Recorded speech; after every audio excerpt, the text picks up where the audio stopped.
Uh, so, Moy, just for so that we have a logical beginning to the recording, you can just repeat whatever you said for maybe just 30 seconds, then you can continue. Okay. So yeah, we are talking about recovery, and let me go back. I'll just show the outline so it's a little bit easier to follow. Oops, sorry. So we want to talk about the muscles that are needed for running, and then the gait cycle, and then how like tightness is formed in the muscle, the trigger points, and how do you release it, and then talk about breathing, hydration, and then some tips and tricks of recovery while you're lying down or sleeping. Okay, so let's go through this. We will talk about, so these are the leg muscles. You can, if you Google it, you will probably be able to find all of this. Let's go to this. So here, basically, as I said, this is the cycle. It's called a gait cycle, where your leg is contacting the ground, stabilizing, taking off, and then swinging to the forward position, and then again contacting.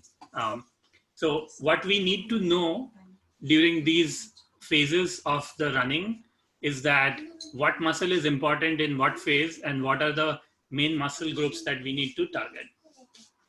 So when you are doing initial contact or mid stance, initial contact, of course, you're touching with your foot. So all the foot bones and muscles, ankle area, those things are supposed to be like super strong. Otherwise, you're not going to be able to take the pounding. And then during mid stance, it's a combination of a lot of things. I don't have a nice picture of the mid stance, but basically your foot is going to be loaded, like your the foot is flexing, right?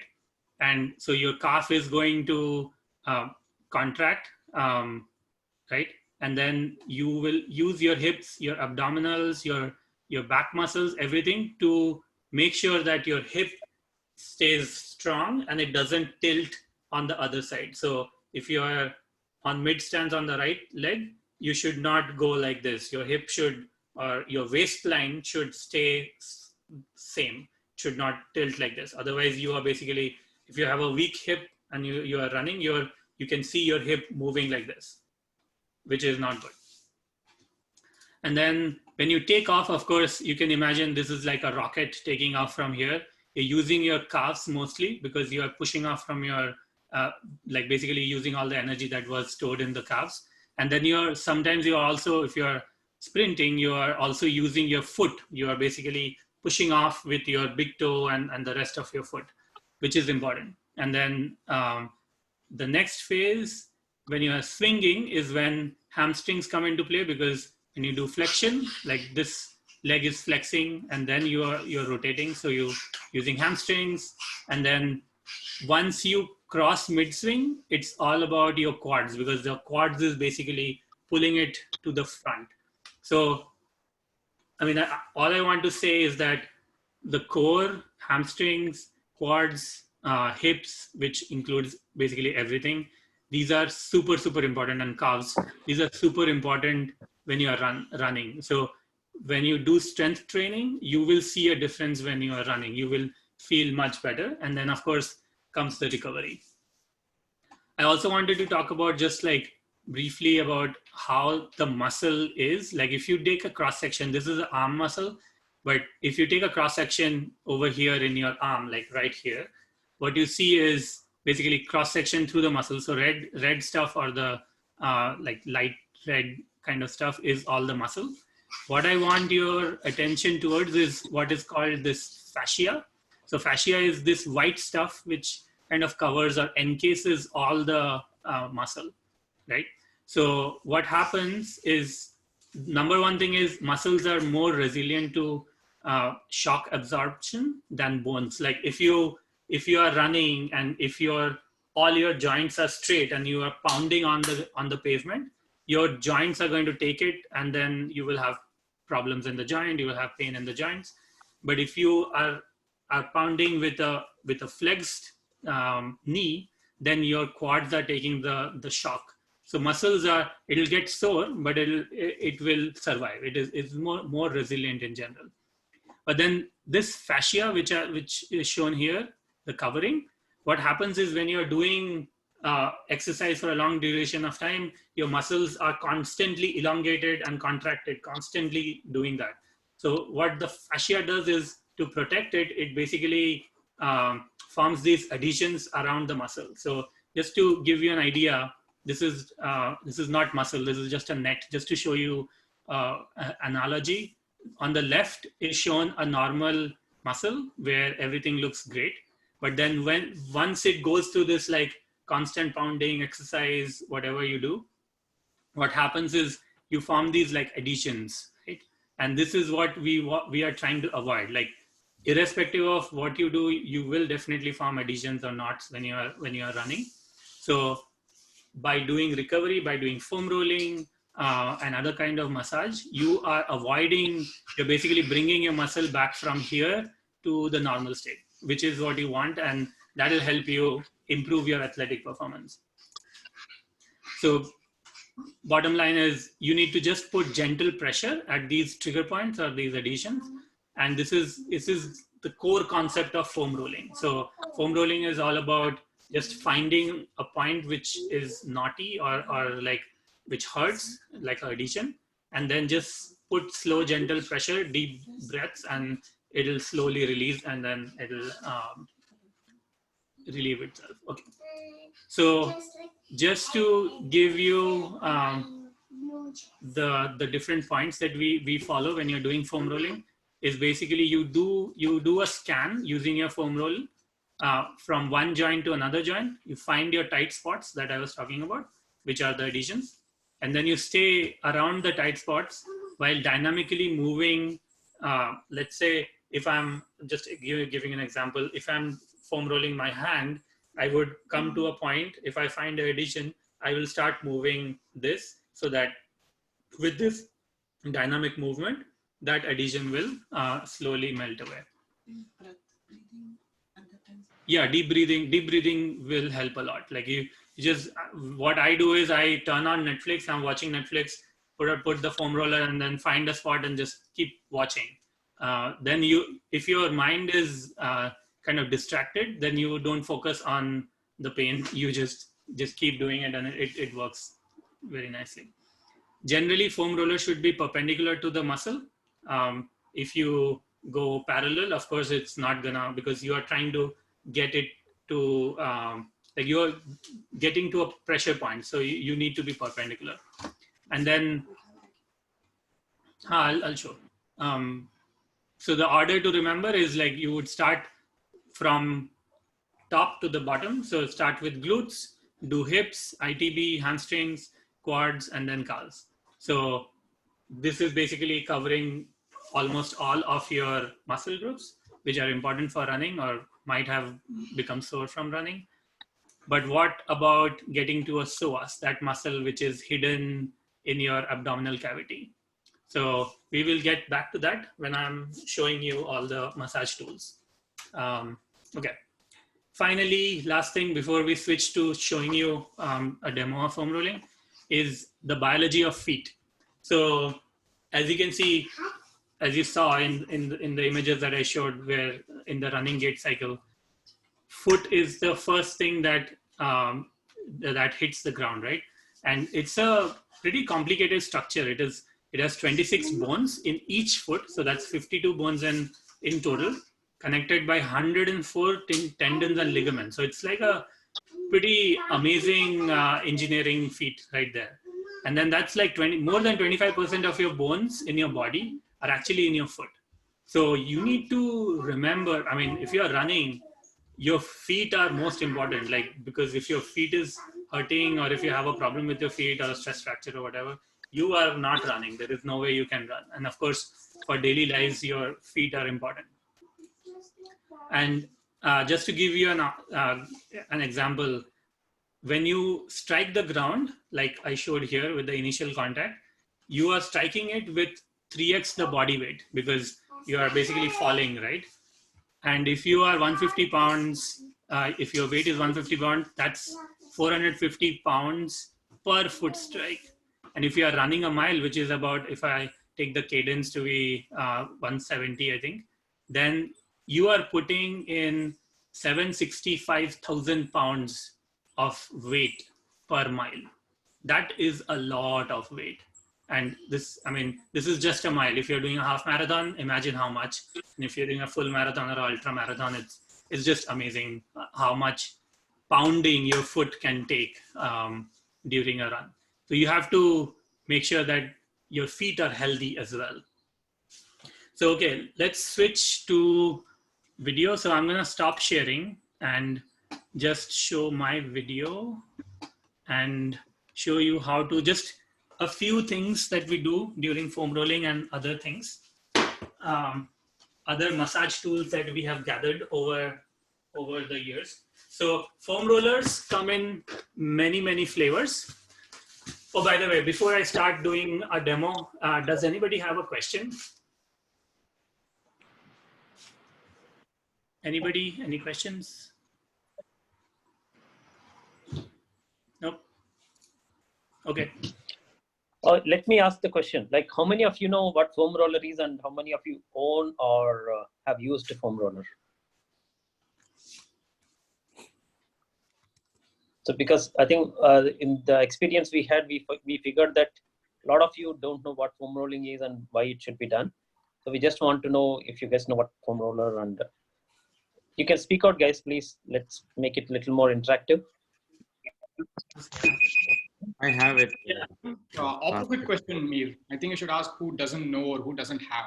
I think that's okay. Yeah. Who doesn't know? Maybe. Yeah, I have never used. You never used it? Okay.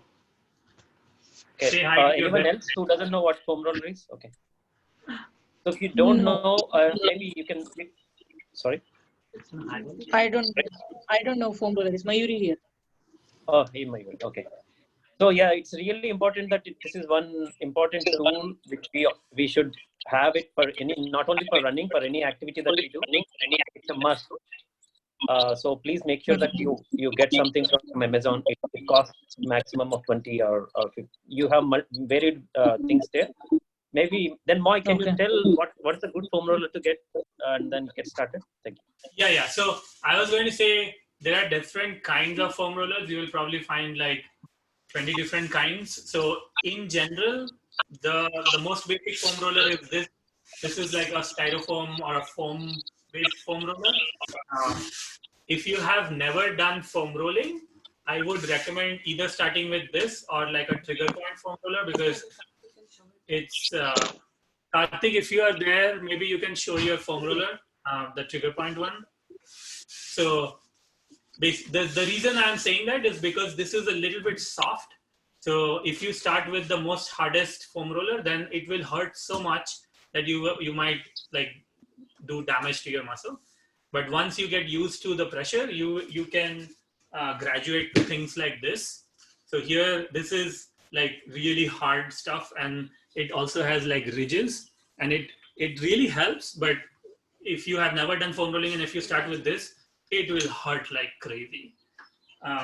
And there are more things, like you can get a foam roller like this, which can be heated.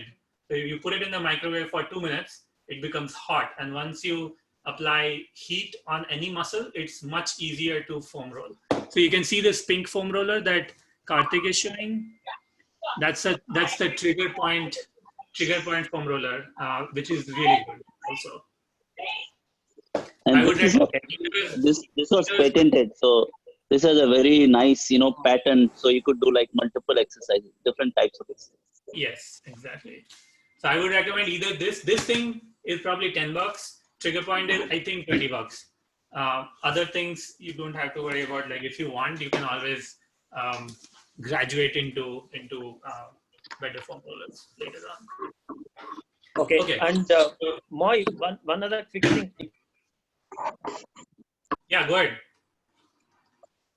You are muted, Mir, you are muted. Okay. No, I was telling that if you can tell the difference between soreness and pain, how they can figure out, just maybe 30 seconds to 1 minute. Oh, okay. So because I guess you're soreness versus fatigue, right? Yeah. Soreness versus, let's say, if they really have a pain. Maybe a lot of people have this confusion, right? The soreness they think is some form of injury as well. Few of them. Just clarify. So, I mean, if you do a hard workout, you will become sore because of the micro tears that are happening in your muscle. But that soreness is going to go away within maximum of 2 days. But if you are injured, generally injury is related to sharp pain. Like if I have a ITB injury, like my like knee on the side of the knee, this will hurt like as if somebody is like stabbing over here. But if you did a 18-mile run, your quads might be sore, but there is no point in the quad muscle where it's gonna hurt. So you have to, as you exercise, you will know the difference between just like normal soreness and injury. Like injury is generally a stabbing pain, a very sharp pain that hurts a lot, and you feel like you can't take another step, something like that. So differentiating that is super important. Sometimes when you do like super hard workouts, the next day or day after, your muscles might be really sore and you might think that it is like an injury, but it's probably not. I mean, in a couple of days, it's going to go away. And if you keep foam rolling, it's going to help. Okay. But if you're injured, don't foam roll. Yeah, if you're injured though, would not recommend foam rolling over that area. Like if you have ITB pain, like if it's hurting, if there is resting pain.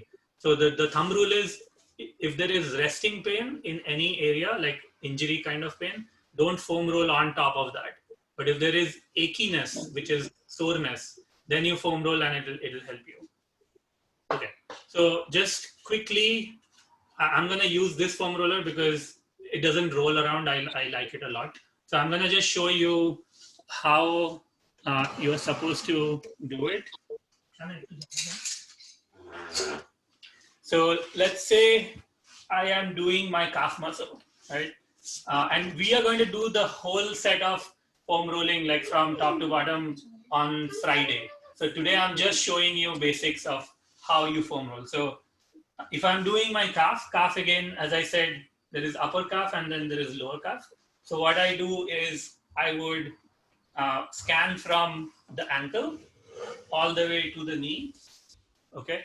So just scan it once or twice and go slow and figure out where it hurts. I have a spot right here which hurts a lot. Now I'm gonna put my other leg on top and then just stay there. You can do long, deep breaths, or you can start moving your feet.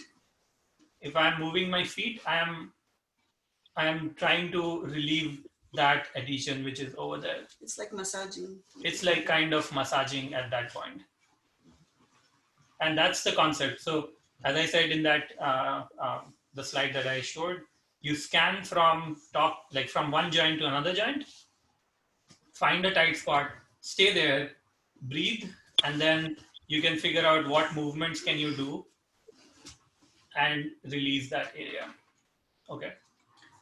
There was one question that I had posed about how do you do psoas foam rolling?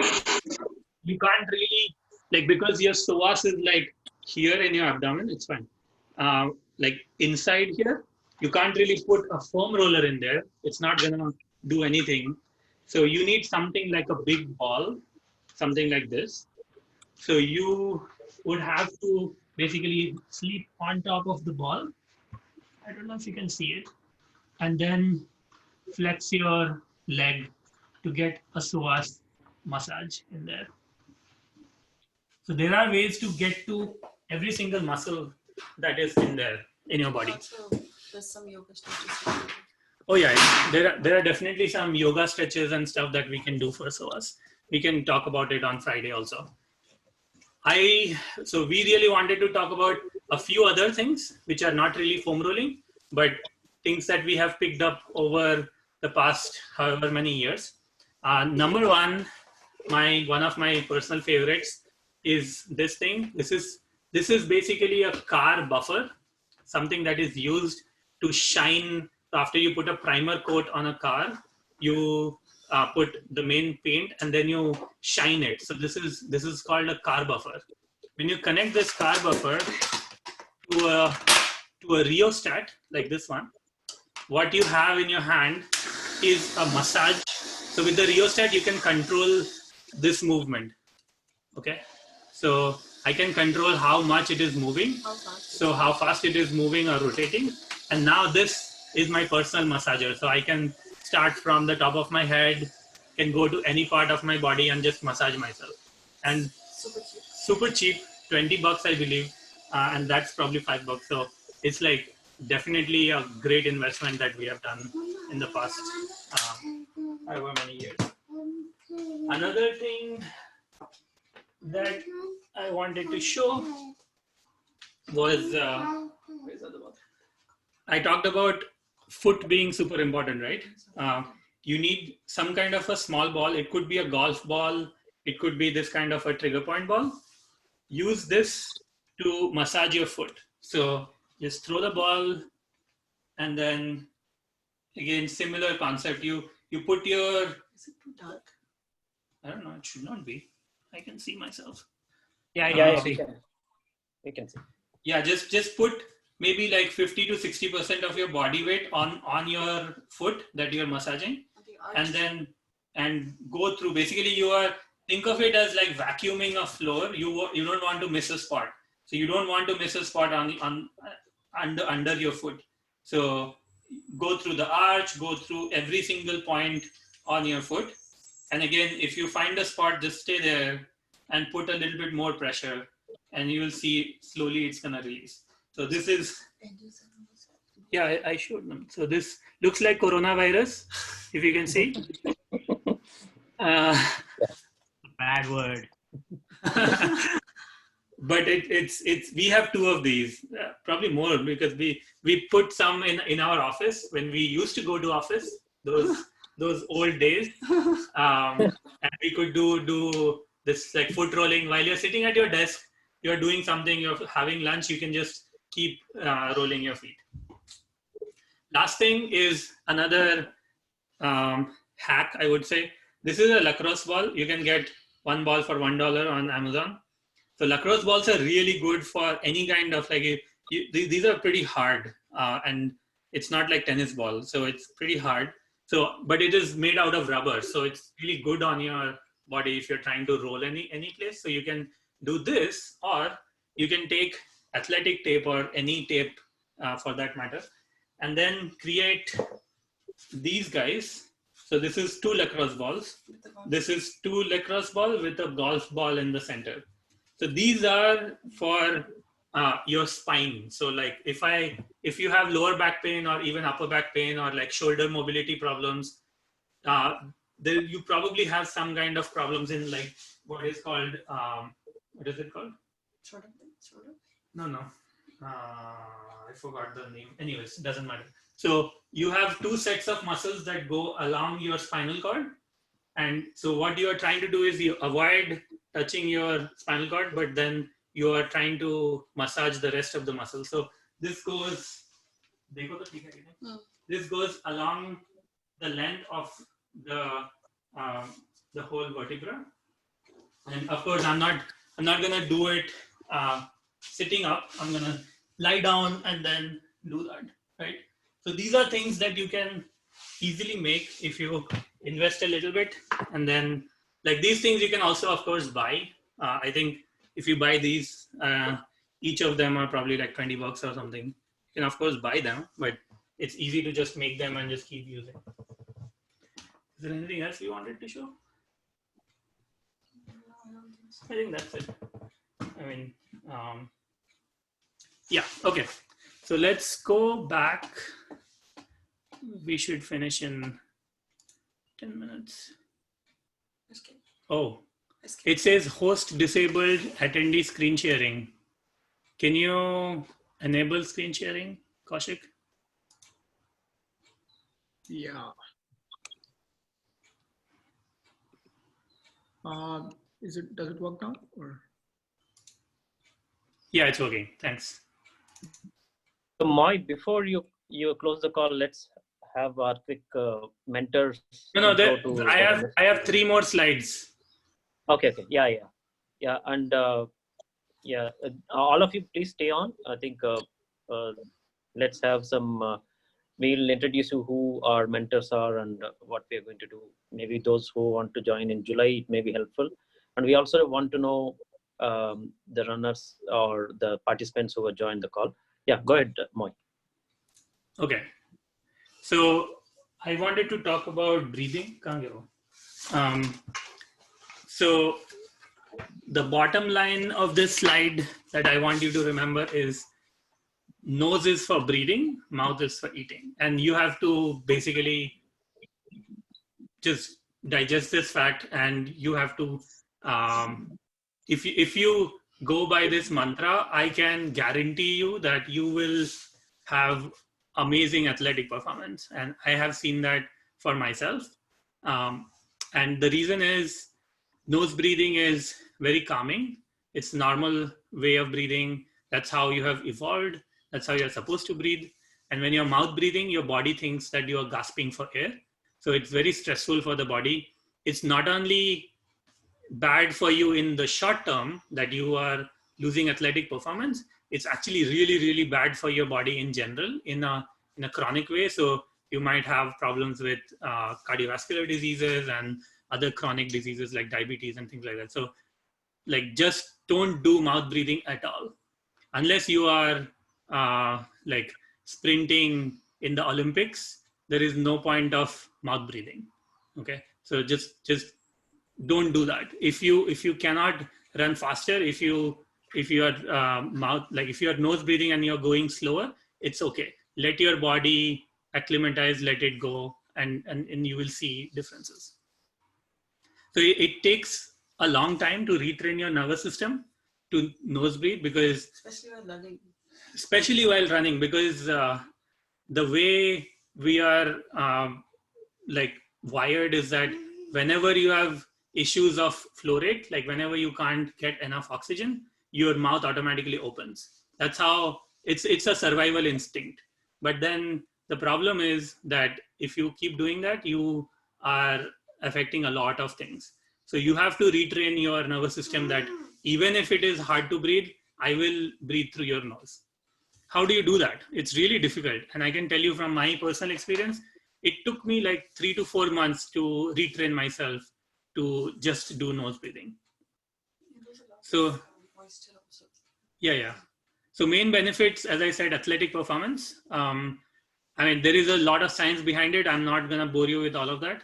You also get better sleep. Like if you nose breathe during nighttime when you're sleeping, you have amazing sleep. You have also better oral health, because your microbiome, which is inside your mouth, is supposed to be pseudo aerobic or micro aerobic. But when you mouth breathe, if you're sleeping like this, then it's aerobic, and basically the microbial constituents change, and then you have problem with teeth and other things like that. So one thing that has tremendously helped us personally, like our family, like 3 of us do mouth taping at night, because there is no way you think that, okay, today I am gonna nose breathe all through the night. It's not gonna happen. I can tell you that. You have to do some kind of a taping so that you cannot open it, and slowly over a period of months, your body is not gonna open the mouth anymore. And that's what happens. Like we have been mouth taping for a long time now. And now even if I forget to mouth tape, I know that I did not breathe through my mouth. It improves your nasal breathing capacity. Yeah, it improves your nasal breathing capacity, and in general, like how much air you can take in your lungs. So I mean, I'm telling you, this is a small thing that you do, and that too when you're sleeping. So it's not like taking like 20 minutes of my time. I'm just like putting a tape and going to sleep. Nothing on my part. The only thing is you have to buy the tape. That's it. And it has amazing benefits. Another thing that you can try is different kinds of pranayamas, which also help increase your lung capacity, increase like the way you breathe through your nose and so on. So, I mean, there are 2 articles over here which you can go back and check it out. Okay. Next thing is hydration. So I want to ask you guys, how do you know that you are hydrated? I see someone drinking water. Nice. Very good. How do you know? How do you tell if you are hydrated? I want to Exactly. So the thumb rule is your urine should be completely colorless. And somebody said water is a smart bomb. It dissolves, it circulates, it removes. It's like the best thing that you can do for your body, for your recovery specifically. Why is that? Because human body is 60% water. All the vital functions of the joints and the muscles are basically orchestrated by water. So if you are not hydrated properly, your cartilage will dry out. And then when you're going for a run or doing exercises, your joints are basically, there is a lot of friction in the joint, which is not good. And again, for recovery also, water is super important. So what we recommend is drink. Go ahead. No, this is the precise reason we have the hydrate as one of the tasks. Exactly. So maybe we'd like to ask how many of you are actually following those tasks and really taking them seriously. We put them for a reason. So if you're not, just ensure that these are small things that you can follow throughout the day. Okay. Yeah, go ahead. Yeah, so I mean, during the day, I know everybody is busy in their life. They are doing work, they have childcare, so on. One thing to remember is if you see that your urine is not transparent, if it's yellow, then you are not hydrated. Then your alarm bell should go off. Then like, okay, I need to make sure that it gets back to the hydration level. That should be like, it should be part of your lifestyle now. So drinking 2 to 3 liters of water every day. And this one thing that we have been doing for some time, especially when I go to work and forget about water. Like I get to work, I'm like, okay, I need to do experiment, blah, blah, blah, blah, blah. And then I forget, oh, it's 5 p.m. and I forgot to drink any water at all. What happens is when you do that, one, you're losing moisture, you're losing a lot of salt as well with sweat. So what helps is if you add a tiny pinch of salt for every glass of water you drink, you are actually replenishing the salt content with the water instead of your body trying to get the salt out of your food and other things that you have eaten. So this small thing helps a lot. If you have seen elite athletes, they always have a water bottle with them and most likely some kind of electrolyte in the water. They don't drink plain water at all because they are always exercising or doing some kind of activity, and electrolytes are always required. So highly recommend this small thing. Just add a small pinch of salt in every glass. I mean, you won't even taste it. I'm talking about like a very small pinch. Just add it to your water, and then, or if you have a bottle of maybe a liter or 500 mils, just add a little bit of salt so that you don't taste it. That's enough. And that will work 10x better than just drinking like plain water. Okay. Oops. Last thing. This is the last slide. So this is something which we have been doing for some time. So how do you make sure that while you are lying down or while you are sleeping, how do you enhance recovery? Number one, again, is, why is it advancing by itself? You need to make sure that you're completely hydrated before you go to sleep. Again, check your color of the urine. And you need to make sure that if you are not hydrated, you are not going to recover properly. That's like bottom line. So you need to make sure that you're hydrated before you go to sleep. What you can do is you can apply magnesium. Magnesium is a very good salt, and it helps to relax the muscle. So you can use it as a magnesium oil spray, or you can take Epsom salt bath, or you can just make a little bit of a Epsom salt solution in a small tumbler, put a towel inside, or just like a hot water solution, towel inside, and then put it on the muscle that is aching. That helps a lot. What I do personally is I use this magnesium oil spray, and then I go to sleep with a heating pad on. So like if my calves are aching, I put some oil, magnesium oil, put the heating pad around it, around the muscles, and the heating pad has a 2-hour timer. You just set it on and then go to sleep. So while I'm sleeping, I'm not even doing anything. I'm recovering better than just not doing anything, right? So these things help. So you have to be smart about what you can do even while you're sleeping.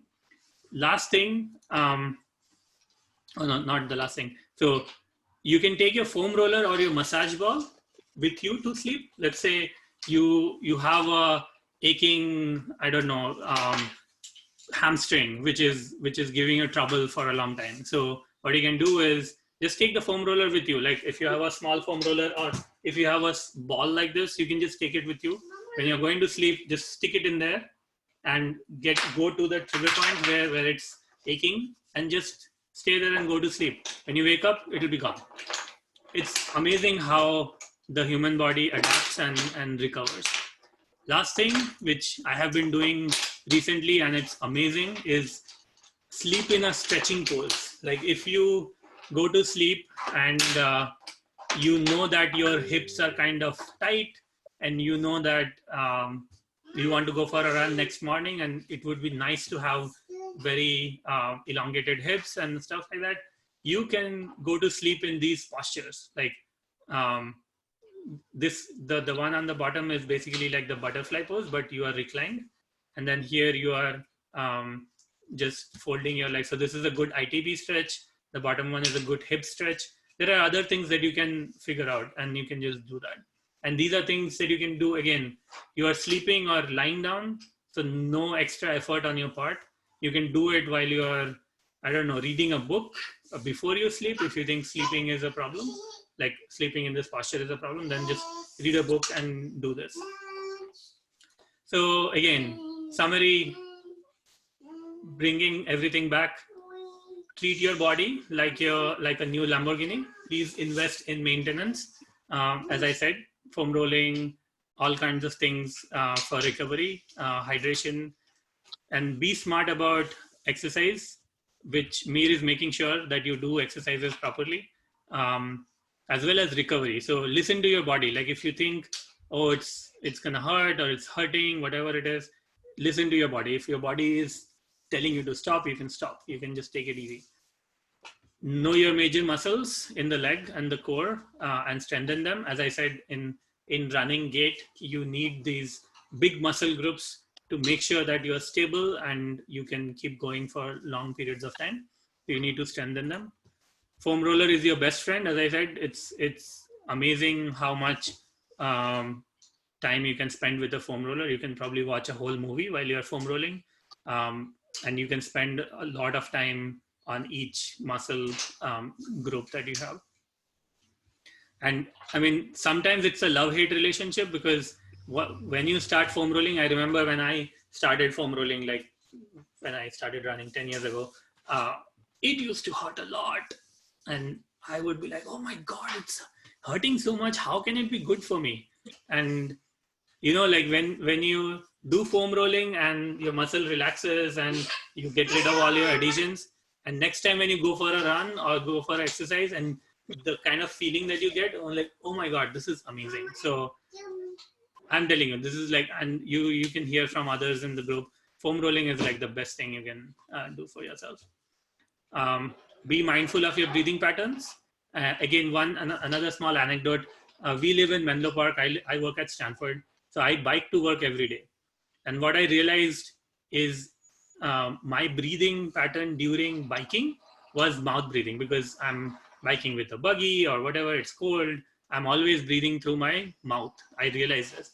And so I mindfully changed that to nose breathing. I could not bike as fast, which is fine. But then I came to a point now that I don't even open my mouth when I'm biking. So if you're mindful of your breathing patterns, if you see a trend, then you can correct it. And of course, nose breathing only. Hydration is essential for performance. Again, transparent pee should be your goal. If you are going to run a half marathon the next day, and if you have yellow, dark yellow, orange pee, then you are in serious, serious trouble. You need to make sure that it is transparent. You are like very much hydrated. Okay. that's it. So these are some of the references, some of the books that we have read, some of the links from where things have been taken for this presentation. So we can take questions if you have any. I know it went for too long, but I think it was important information for everyone. Questions? Anyone? Too much information?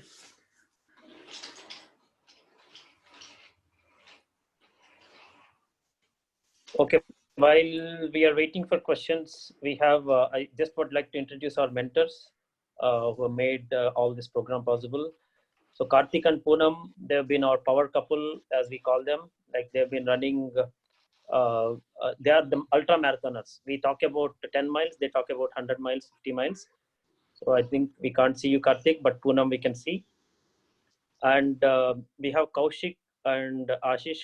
They've been our I think supporters for very long, and they actually mentor all your weekday runs. If you will be seeing them in the usually in Bayland Park running.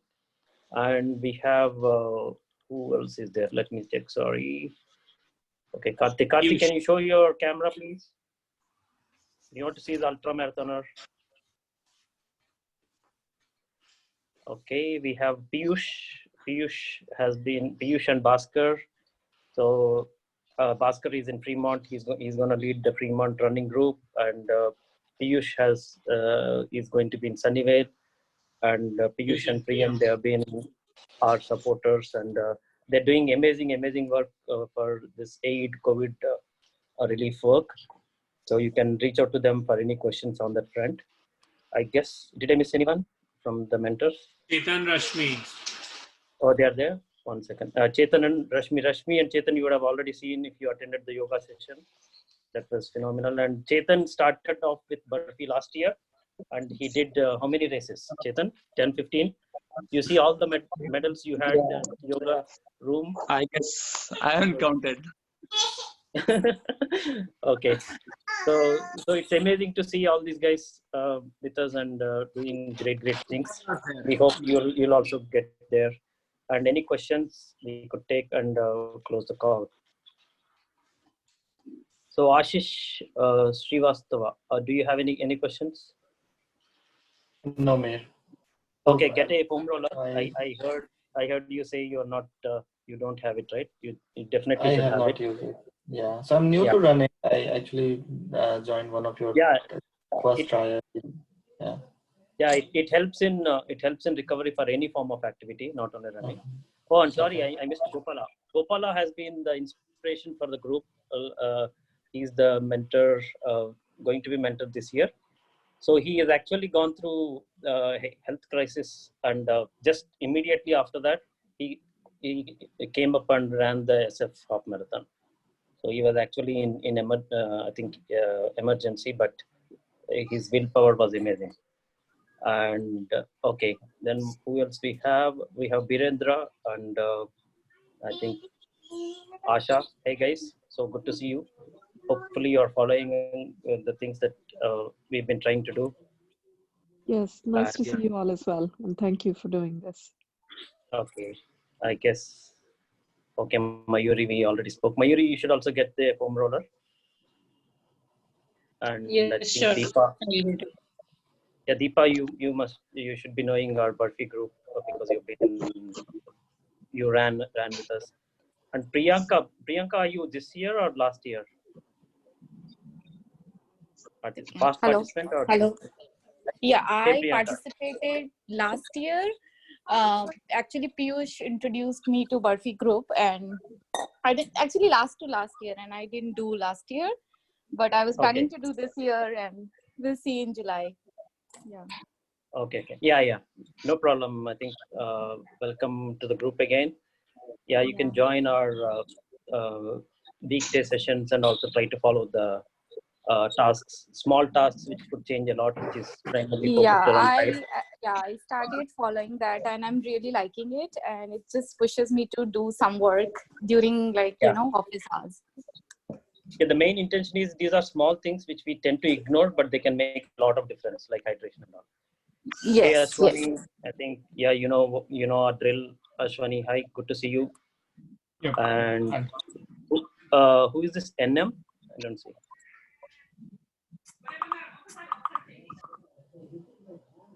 Okay. NM, who is that? Sorry. It's me, Nagarajan. Oh, Nagarajan. Hello, sir.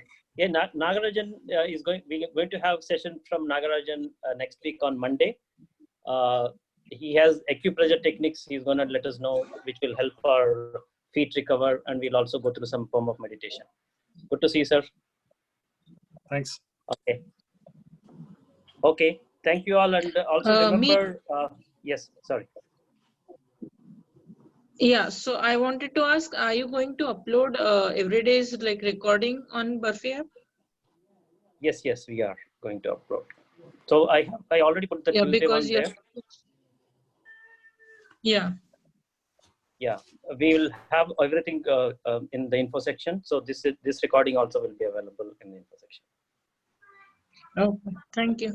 Yeah, but we want you to join online, so that way it's going to be more fun. Yeah, but you can also refer the online recordings.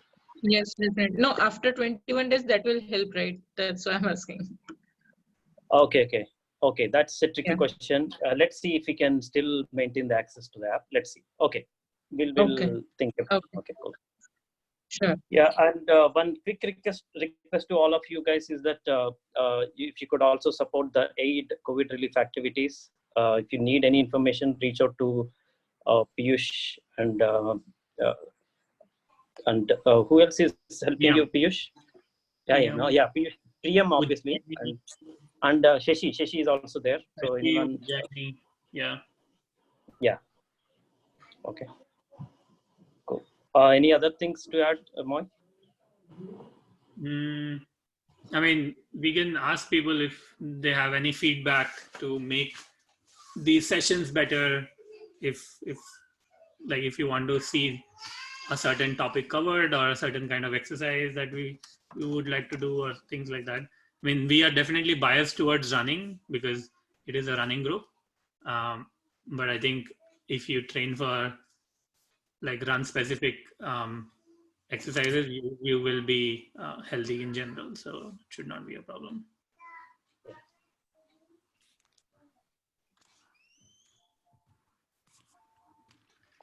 Okay. If you have any other questions that you are shy to ask in the group, feel free to reach out on the WhatsApp group, and you can like direct message me or Riddhi or Mir, and we can review. I don't know who had that lower back pain problem. Any kind of issue, we can have a quick video call one-on-one and talk about what things can be done to help. Sure, sounds good. Okay, thank you all. And Bhaskar, tomorrow. Yes, Moy, actually. So you were suggesting to have that pinch of salt in water, right? So yeah, we do drink filter water, and I kind of read somewhere like, there are some salts which you can buy that will account for the minerals that you lose through the filtration of the water. So do we kind of buy a specific set of minerals or salts from Amazon, or like just use a regular? I just use standard salt. It doesn't really matter. I mean, Himalayan pink salt. Yeah, Himalayan pink salt is good. But one thing you have to be careful about is pink salt is not iodized. So if you don't have any iodine sources in your food, then it might be a long-term problem. So you have to eat like seaweed and things like that, which have iodine. But otherwise, standard iodized salt is good enough. Like all you are trying to do is to get that little pinch of salt that you're losing with your sweat and other things. So, yeah.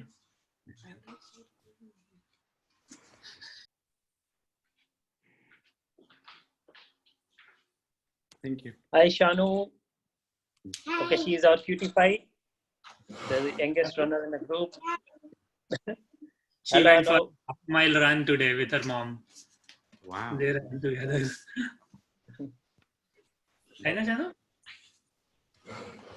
Anyway, okay. All right. Next session tomorrow. Don't miss it. It's a Thunder Thursday. It's going to be 45-minute full body workout. Okay.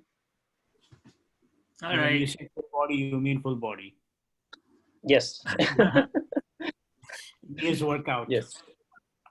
Cool. Yeah. See you guys tomorrow. Bye. Thank you all. Bye, Chandra. Bye, Bulga. See you. Bye. Poonam घर जाओ भाई, कितना काम करोगे? मैं